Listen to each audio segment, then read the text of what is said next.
guys, magluto tayo ng puso sa saging.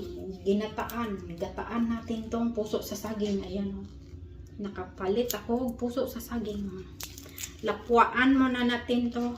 Tapos, gataan. Ayan guys. Gawa tayo ng panghalo na baboy.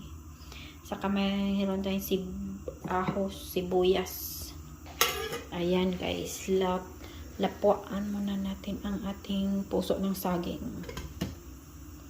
Kasi maano man na siya. Yung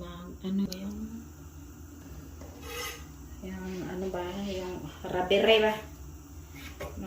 Parang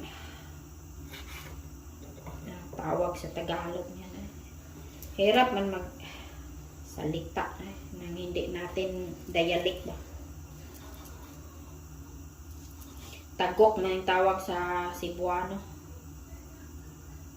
Sa Cebuano kasi madali lang. Mahirap i-translate sa Tagalog.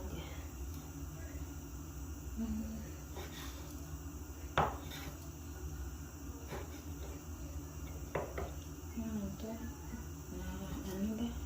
Yung baboy maraming puti-puti. Taba. Taba siya. Ay, tama na to ay. Ito lang. Tama na to. Dalawa. Tama na yan. Huwag natin ubusin. Huwag natin ubusin. Meron pa dito mayroon pa kaming dilis na may mani. Dilis pa kami ng guys. May dilis. May dilis pa kami dito. Ginataang puso sa saging. Na yung mantika natin ay.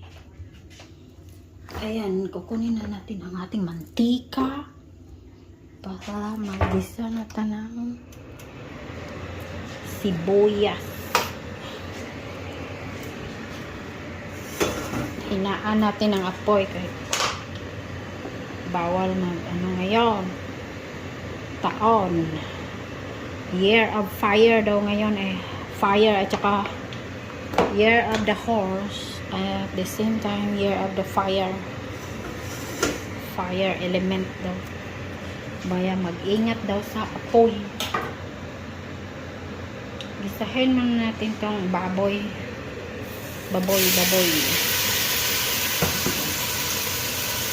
Isa muna tag baboy mga may guys.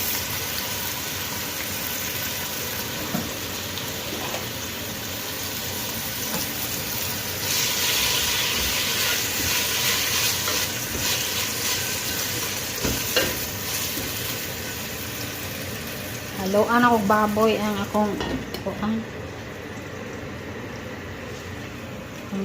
kuan ba puso sa saging.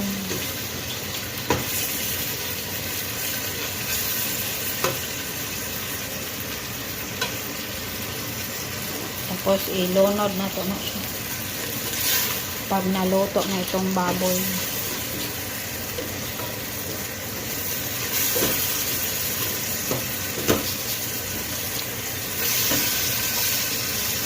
Kalderin mo na ito iluto.